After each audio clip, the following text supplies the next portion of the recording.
After dozens of visits to Canada, nothing has stayed with me as vividly as my time in Churchill, looking for polar bears around Hudson Bay. But while the wildlife is the main attraction here, this town of about 1,000 people is an extraordinary place, with visiting scientists, lifelong Churchillians and non-Canadians so drawn to its wild beauty that they have made it their home.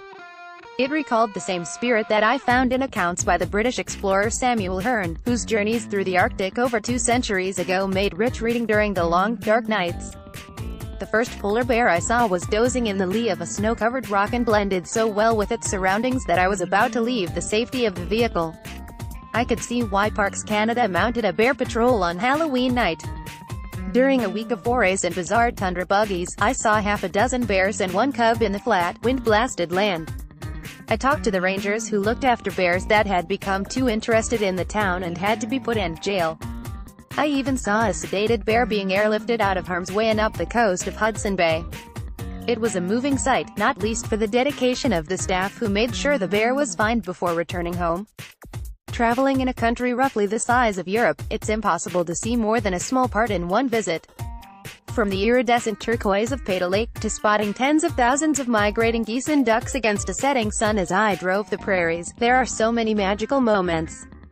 But perhaps the most rewarding were those that came out of the blue, such as kayaking among the coves on the coast of British Columbia and spying sea otters playing obliviously among the kelp, or the day trip from Port Alberni aboard the MV Francis Barkley via the roadless communities of Vancouver Island's west coast. This is a country of incredible variety, so read on to discover more. Hopewell Rocks, Dreams Time, Duration, 11 days best for wildlife, hiking, birdwatching and culture route, Halifax, Alma, St. John, Campobello Island, St. Andrews, Fredericton, Miramichi, Moncton, Shediac. Why do it? This varied tour takes in 2 of Canada's tidal bores, on the Petite Kodiak River and the more famous Bay of Fundy, and New Brunswick's 25-kilometer sweep of sand dunes. This route gets you back to nature, from seal spotting and kayaking in the bay to guided bear watching further north in Acadieville, to hiking and biking the maple forests.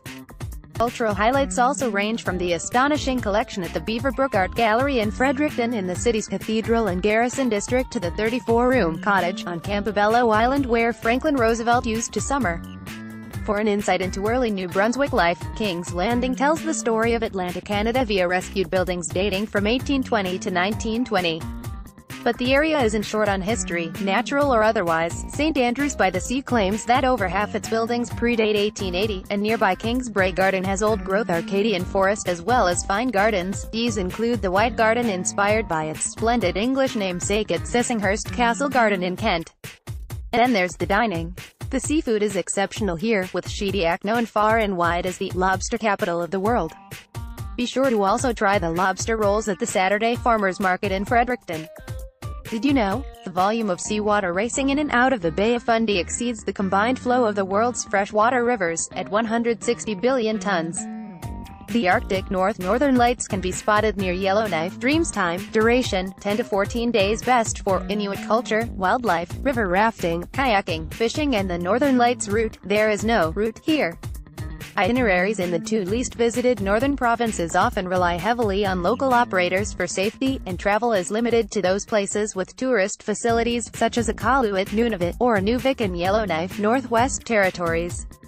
Why do it? Natural experiences dominate visits to the Arctic reaches of Nunavut and the Northwest Territories, particularly the former where 35,000 people live in an area roughly the size of Western Europe. Cultural activities can also be found that offer an insight into its indigenous Inuit people. This is a region where local know-how is indispensable. Ecotourism operators offer hiking, dog sledding, kayaking, canoeing and snowmobiling, with some expeditions including the option of spending a night in an igloo. In Nunavut, boat or flow-edge trips from Kikiktere Walk operate in May, June, letting you take in the sight of drifting bergs as well as sighting polar bears, beluga whales, seals, walruses and narwhals.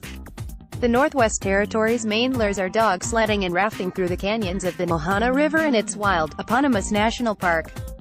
The capital at Yellowknife, on Great Slave Lake, has an Old Town Wildcat Cafe dates from 1937 and museums, centers offer insights into the First Nations culture of the Dean people. The greatest wildlife sight here is when thousands of reindeer migrate in spring, with tours, March, April, letting you join the herders en route to the calving grounds. Canada's cultural treasures, Niagara Falls. Dreams time, duration, 7 days. Best for culture, art, history, architecture and waterfalls. Route, Ottawa, Toronto, Kleinburg, Niagara. Why go? Trains obviate the need for a car when traveling between Ontario's principal cities of Ottawa and Toronto. The richest cultural collections in Canada are found here, as well as the country's most famous waterfall. Time your visit to coincide with a million bulbs that flower during Ottawa's Tulip Festival in mid-May. It's the perfect time to visit the capital, before the summer humidity builds up. Everything from food, tech and nature to space, war and money form the basis for national museums in Ottawa and Toronto. The Thompson Collection in the latter's Art Gallery of Ontario, in particular, has breathtaking art, some of it from Europe, and don't miss its Frank Gehry-designed café. Also in Toronto, admirers of landscapes by the Group of Seven, a school of early 20th century Canadian painters, will find one of the best collections of their work at the McMichael Canadian Art Collection in the village of Kleinburg, accessible by bus from downtown, about 2 hours. Then it's around 2.45 hours by train from Toronto's Beaux-Arts-style Union Station to Niagara Falls, where tours encompass all the elements of the fall's history, formation and viewpoints, as well as the region's wineries, such as the award-winning Jackson Triggs.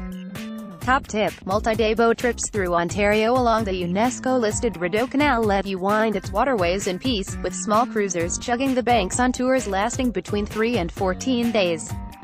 Sunshine Coast in Vancouver Island. Vancouver Island is a great spot for whale watching. Dreams time, best for coastal scenery, kayaking, wildlife and hiking. Route, Vancouver, Gibsons, Powell River, Little River, Ucluelet, Tofino, Swartz Bay. Why go? It's 200 kilometers by road, ferry, between Vancouver and Lund, but it deserves a few days to enjoy its towns, hikes and natural attractions. Driving northwest from Vancouver, via car ferry hops, the Sunshine Coast Highway ends in Lund, and has innumerable reasons to stop and dawdle in places such as Gibsons and Powell River. Its small towns have a laid-back air, with relaxed service at the pubs and restaurants overlooking the Strait of Georgia. Some hotels have canoes, for easy poodling among the sheltered coves, and can even organize moonlit paddles to see porpoises, seals and sea otters at play. Near Egmont is also a 45-minute walk to see one of the region's great natural spectacles, the reversing tidal rapids of Skookumchuck. Strong water, narrows, local guides detail times for the peak flow. The car ferry from Westview to Little River on Vancouver Island allows road trippers to continue along a spectacular route through old-growth forest via Port Alberni to the island's west coast and either Ucluelet or Tofino, both surfing meccas. Finish at Swartz Bay for the ferry back to Vancouver. Wilderness Drive, Kluane National Park. Landscape, dreams time, duration, 10 to 14 days. Best for wildlife, national parks, true wilderness, gold rush history and heritage. Route, Whitehorse, Haines Junction for Kluane National Park, Dawson City. Why go? The Yukon region's identity and, in truth, its main appeal are inseparable from its most famous era, back in 1896 when the discovery of gold drew some 100,000 men and women to the region to seek their fortunes. But there are also spectacular stretches of highway linking the region's highlights. From the majestic sternwheeler SS Klondike in Whitehorse, to Dawson City's well-restored 1899 Palace Grand Theatre, where the Gaslight Follies perform a gold rush-themed vaudeville act, Yukon's towns often echo to the sound of its heyday. Linking them are also some of the world's most dramatic highways and backcountry roads, skirting Kluane National Park and its ice fields. Along the way are glaciers where guided hikes can be made, and endless forest and mountain landscapes to drive through. Expect to spot bald eagles, peregrine falcons, moose, musk oxen, dull and stone sheep, and even grizzly, brown and black bears. If you're tired of driving, a good day trip from Whitehorse is to take a coach up to a section of the White Pass and Yukon Railroad, a scenic narrow-gauge railroad built in 1898. The 45 kilometers train route to the sea at Skagway in Alaska, U.S., is a great way of continuing your trip, or simply extend your drive over the border. The road to Anchorage via Top Fairbanks is strewn with national parks, Denali, Wrangell, St. Elias, soaring peaks and wild expanses. From prairies to Rockies. Calgary Stampede, dreams time, duration, 10 days. Best for landscapes, prairie country, paleontology, urban culture, national parks, wildlife and glaciers. Route, Edmonton, Calgary, Lethbridge, Waterton Lakes. NP, Banff NP, Jasper NP. Why go? This trip takes in endless golden wheat fields, the Badlands of southern Alberta and some of the finest parts of the eastern Rockies. Both Alberta's principal cities are worth several days' stay and have good cycle networks, as well as fine open-air museums about early prairie settlements, such as Fort Edmonton Park and Fort Calgary. This is a land of wild superlatives. The Badlands area to the east of Calgary has yielded some incredible dinosaur fossils, celebrated in the vast Royal Tyrrell Museum at Drumheller. And to the south, Lethbridge also has a claim to fame. The 1.6 km railway trestle over Oldman River is one of the longest, and most striking, bridges on the planet and well worth seeing. Spring wildflowers in June are a feature of tranquil Waterton Lakes NP, where the Rockies rise out of the prairies. To its north, none of the old Canadian Pacific Railway hotels can rival Chateau Lake Louise for its majestic waterside location. Back on the road, the Icefields Parkway is among Canada's most scenic routes, with stops to admire the turquoise water of Peyto Lake and spy Athabasca Glacier. Fine views also accompany the Jasper Skytram, whose upper station gives access to the 1.7 km path summiting Whistler's Mountain, 2,463 meters. The Gaspésie and Charlevoix Cliffs of Bonaventure Island, Dreams time, duration, 8 to 10 days, best for colonial and maritime history, coastline, local culture, birdwatching and food route, Quebec City, Rivière du Loup, Rimouski, Bonaventure, Perce Gaspé Forestville, Saint-Simeon, Bay St. Paul Wygo. This figure-8 drive along the picturesque Route 132 returns via the Rimouski-Forestville Ferry, May to September. Most of the journey is within sight of the St. Lawrence River and its gulf, with the Pointe-au-Père Maritime Historic Site, near Rimouski, providing context and a graphic portrayal of Canada's Titanic, the Empress of Ireland, lost in 1914. Gardeners should not miss Refford Gardens, near Grand Métis. It was begun in 1926 and now has over 3,000 species among its saintly grounds. Along the coast, Scottish and French place names were given to the string of charming fishing villages beside Chaleur Bay. Then, at the peninsula's largest fishing port, Gaspé, on the easternmost tip, most visitors take to the water to see the Hold Perce Rock and the bird sanctuary on Bonaventure Island. Crossing to the north shore of the St. Lawrence, Tadoussac offers plenty of whale-watching trips. And west of Saint-Simeon, foodies should leave the coastal road and take the flavor trail of Charlevoix, visiting its artisanal food producers and eateries. Before heading back to Quebec City, make a final stop at the artistic centre of L'Île-aux-Coudres, near Bay St. Paul, home to Canada's only fully functioning water and windmill. Top tip: the Wilder Route 299 between New Richmond and Saint-Anne-des-Monts cuts across the peninsula, threading the Gaspésie National Park and the Chic-Choc Mountains, home to moose, caribou and deer. Tundra immersion: take a polar bear tour in Churchill, Dreams time, best for landscapes, wildlife and subarctic experiences. Route: traveling to Churchill is impossible by road, and while the rail line from Manitoba gives a rich insight into the vastness of northern Manitoba, the route was inoperable due to flood damage. See viarail.ca for updates. At the time of press, the other way is to fly, with Comair running a year-round service between Winnipeg and Churchill, 2 hours. Why go? Churchill is synonymous with wildlife.